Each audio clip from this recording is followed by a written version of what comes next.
អូខេអញ្ចឹងចំពោះវីដេអូនេះខ្ញុំមកបង្ហាញពីការ set K Store Banner ដែលមុខងារនេះប្រើប្រាស់សម្រាប់ការបង្កើតផ្ទាំងរូបភាពវាដូចជា cover អញ្ចឹងសម្រាប់ដាក់នៅលើ store របស់យើងដែលបានលេងនៅចូល K Store ហើយការកំណត់រូបភាពនឹងអាចដាក់មួយឬក៏ច្រើននឹងអាស្រ័យតាមការដែលយើងចង់ឲ្យមានការបង្ហាញឬក៏បើសិនបើយើងមានការ design ច្រើនអាចដាក់កាន់តែច្រើនឲ្យវាមានបង្ហាញជា slide show ឲ្យអញ្ចឹង yes អញ្ចឹងសម្រាប់ការបង្កើតនេះខ្ញុំសូមធ្វើការបង្ហាញអូខេអញ្ចឹងសម្រាប់ការបង្កើត Case Store Banner យើងចូលមកកាន់ Marketing and Loyalty ដដែលមកហើយភ្ជាប់ជាមួយនឹងកន្លែងពាក្យថា Set Case Store Banner អញ្ចឹងកន្លែងនេះនៅពេលដែលយើងចូលមកដល់យើងឃើញទៅលើ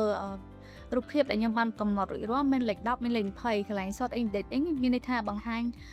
លេខរៀងទី1ឬក៏ទី2យើងអាចដាក់លេខរៀង10 20ចឹងក៏បានឬក៏ដាក់លេខ1លេខ2ក៏បានដែរដូចគ្នាអញ្ចឹងសម្រាប់ការបង្កើតគឺងាយស្រួលទេនៅពេលដែលយើងធ្វើការបង្កើតយើងចេញកន្លែង add new នឹងមកបន្ទាប់មកយើងដាក់ sort edit ជាលេខរៀងដែលយើងចង់កំណត់ថារូបភាពហ្នឹងគឺវាចេញពីលេខទីមែនអញ្ចឹងបើសិនជាខ្ញុំចង់បង្កើតលេខទី3ខ្ញុំដាក់លេខ30ចឹងមកដោយសារតែខ្ញុំកំណត់ sort order ហើយរួចរាល់គឺ10 20ចឹងខ្ញុំអាចដាក់កំណត់លេខ10លេខ30ដើម្បីឲ្យវាចេញលេខទី3បន្ទាប់មកទៀតយើងអាចធ្វើការហៅជាមួយនឹង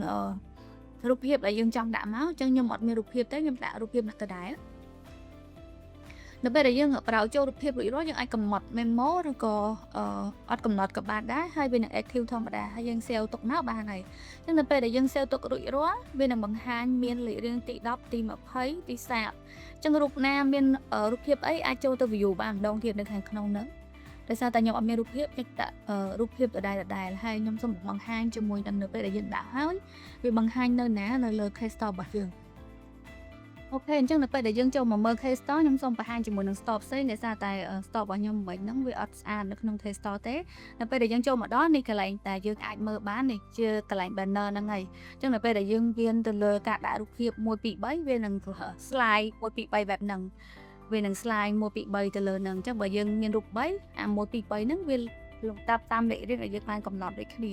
អញ្ចឹងទៅលើគម្រោងតែខ្ញុំបានកំណត់មិនដែរខ្ញុំកំណត់នៅខាងលើគាត់ថាវាអត់ធ្វើស្អាតកន្លែងហ្នឹងខ្ញុំមានរូបដដែលកន្លែងហ្នឹងអញ្ចឹងបើសិនជា slide ទៅក៏វានៅតែអត់ស្អាតដែរអញ្ចឹងកន្លែងនេះដែរនៅពេលដែលយើងមានទៅលើការលេខចូល Hey Store រួចរាល់ recommend ឲ្យមានការបង្កើត banner ដែលអាចយកពីរូបភាព cover Facebook របស់យើងក៏បានដែរយកមកធ្វើការ upload នៅក្នុងHey Store banner ទៅដើម្បីឲ្យវាមានការកំណត់ទៅលើ slide បែបហ្នឹងបានស្អាត